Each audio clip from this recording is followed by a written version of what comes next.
Well, we have joining us to discuss the industrial action embarked upon by workers of the FCT administration, that's the FCTA, and the Federal Capital Development Authority. We have Senior Special Assistant on Public Communications and Social Media to the FCT Minister, Lere Olayinka.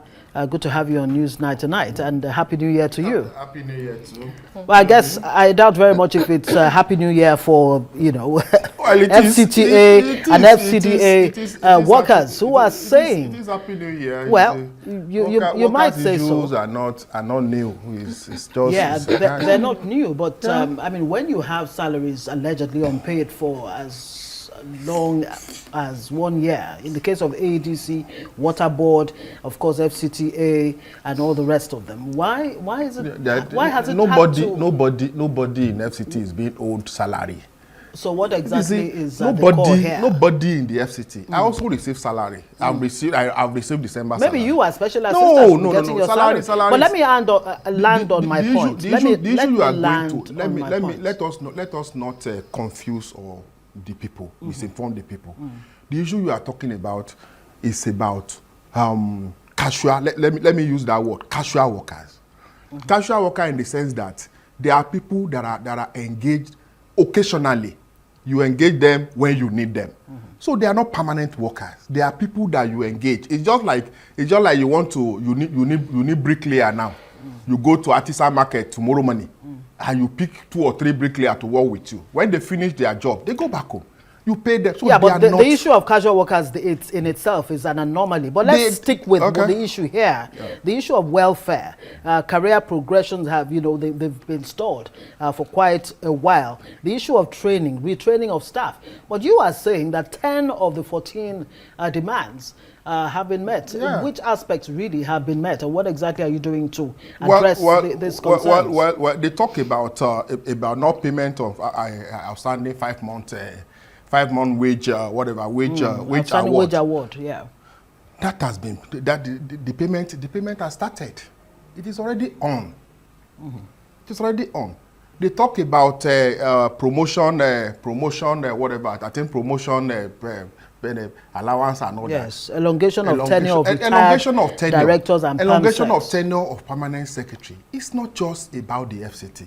The things like that are done when you don't want to disrupt a system. You have a system that is running and somebody is there, and you know that if this person is tenure of office or whatever the age, you should go on retirement, and there's no suitable person to replace that kind of person, it is a normal thing that is done. But the minister has said, okay, if you don't want it, I will not do it again. He has considered that it will not happen. I know of a certain director that should be retiring next month. Left to the minister because that director has been very useful, very active, very capable. Left to the minister will say, okay, let me extend. But this is not extending. It was discussed at the ESCO meeting last week. There was no extension. So that has been resolved. Which other one? You are talking about examination, that people went for promotion examination and about less than 25% passed. Number one, assuming we are not considering less than 25% civil servant passed, is it the fault of the minister that you went for promotion examination and you did not pass? Should the minister just say you passed? And it is also not true that less than 25% passed. In the Federal Capital Development Authority, FCTA, over 70% passed. In the FCTA, that is Federal Capital Territory or the Administration, over 50% passed. Majority of those who did not, because the examination was computer-based, majority of those who did not pass because they could not operate computer. Is that the fault of the minister? Okay. Okay. There are also other allegations, including indiscriminate disciplinary actions and toxic working environment. But Mr. Olayinka, let me ask you, in your statement you released some hours ago, you described this as unnecessary, ill-motivated, and aimed at achieving purposes other than welfare of the workers. If you say you have met majority, 10 out of 14, and the workers are insisting that's not true, is this a communication gap? And who should we believe? Plus, what other motive would there be when you say that this is ill-motivated, unnecessary, and beyond welfare? The question you should ask yourself is this. If, as a worker, it is your right to agitate, it is also your right to go on strike. Nobody is disputing that. And this government is democratic. The government will not come and withdraw your right to so go on strike or demonstrate. No. But when you are coming, when you want to go on strike, when you are agitating, you should bring your point, the point that will affect you. For instance, you are talking about lack of approval threshold for permanent secretaries. You are saying that, some permanent secretary should have approval, should be able to approve money.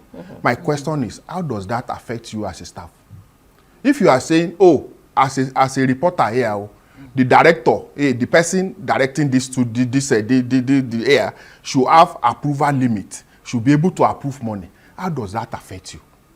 It doesn't affect you as a worker, because your welfare, it should be about your salary, your entitlement. Approval for threshold for permanent secretary or executive secretary is a management decision. It affects people at the management level. Yeah, it but does was not that affect always you. the case before this administration came on board, or has it always been there? If it was Why not, are they agitating about that now? If it was not the case, different administration come with different measure, different people. Before now, were you putting laptop in front of you to read news? No, you were not doing that, but you now do it.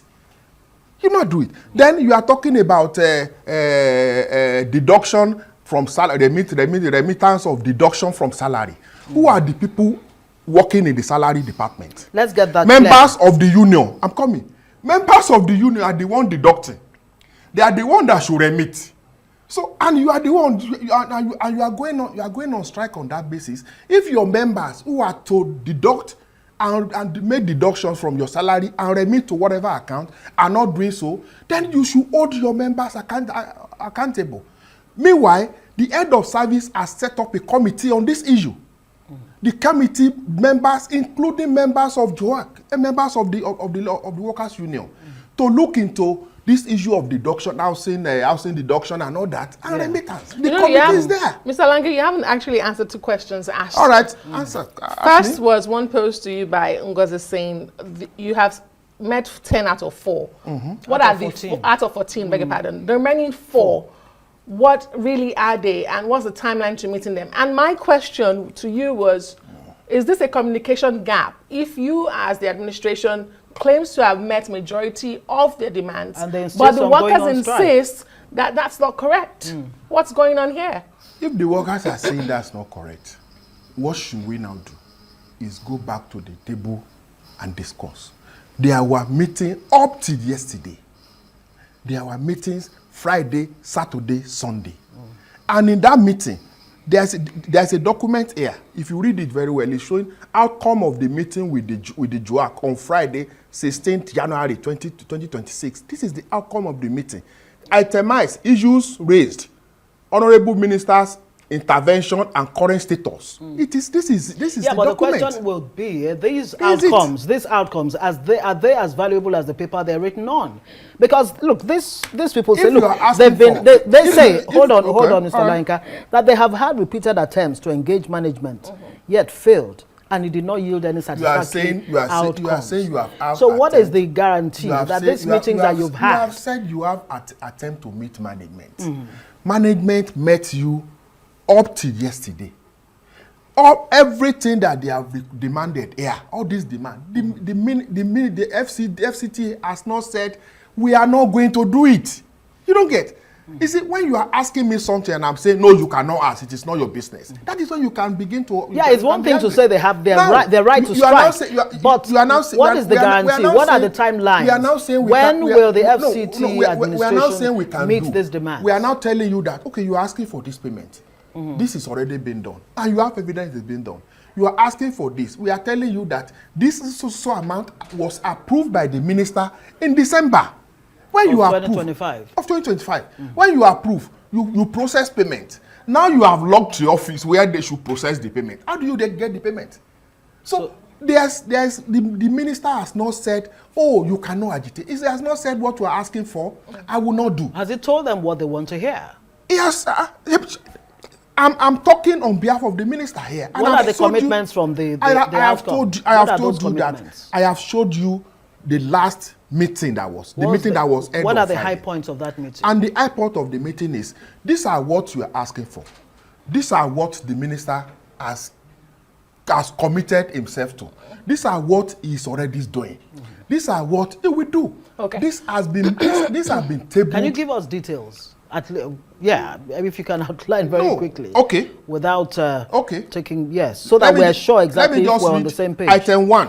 Yeah. It's non-payment of outstanding 5-month wage award. This is what was discussed on Friday. The administration has commenced payment. When did it commence this payment? When? Last month.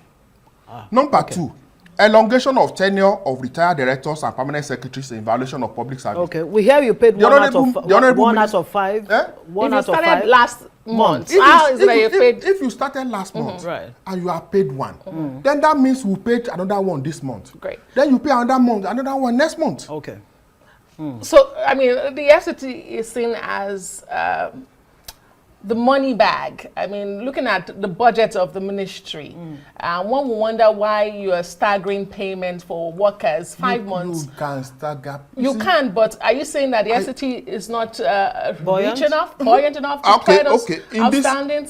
In this, Arise Television is an international broadcast station, very big, very large. Are there no issues of welfare of workers that have not been met? Yeah, but this is about that the management has met. This is about the FCTA. But you cannot compare both. No, Mr. Olayinka, let me also ask you, because in your statement today, in the first paragraph of your statement, you reassured the workers that the FCT minister will continue to prioritize their concerns.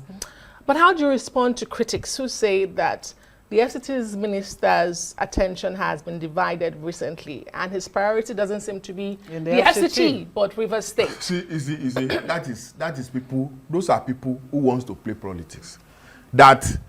Okay, when you called me now, did I not come here? I was in my house now. You called me and I'm here. That the minister is first a politician, and people should get this right. He's a politician. And he was appointed as minister on the slot of Rivers State. He is an appointee on the slot of Rivers State.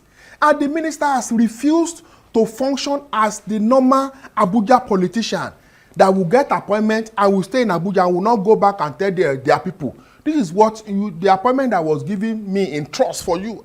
This is what I have done. But is it not a distraction? It is not. It is not. He's a politician and he must politic. Other people are also politicking. If it is not a distraction for other people, why should it be a distraction for him? But that's part of the reason why we have the situation we have on ground. It is not. Okay. If it is a distraction for him, there wouldn't have been meetings. There wouldn't have been anyone to meet with these people, with the labor union. I have told you that there were meetings, more than 3, 4, 5, 6 meetings. And those who attended the meeting are those who should attend: the head of service, chief of staff, permanent secretary treasury, permanent secretary common service. Those are the people that should. Is there a timeline to meet these demands in a way that will assuage striking workers? I have told you about one now, that payment started last month, and the payment will be every month. I have told you about the one that the minister has said, okay, you don't want people who are supposed to retire. Elongation of tenure. You don't want tenure. He's not going to do it again. He has told them that they won't do it. You have mentioned the issue of deduction. I have told you that the head of service has set up a committee. What about training and retraining of staff? I have told you about retraining of staff, and all those department and agencies have been asked to submit their requests. It is here. I can read it for you from. Let me read it very quickly about issue of training. Yeah. Sorry, trying to. Lack of training. All FCTA have been directed to forward general and specialized training needs to the permanent secretary common services for onward submission to the office of the head of service for further necessary action. This is it. I did not write this. Okay. Well, we're told we have to begin to wrap things up. We hope that the FCT minister can actually concentrate on the FCT. Because he's seen as the action minister, and Nigerians want to see that continue and not get distracted by Rivers. He will continue to concentrate. And he will continue to be involved in Rivers.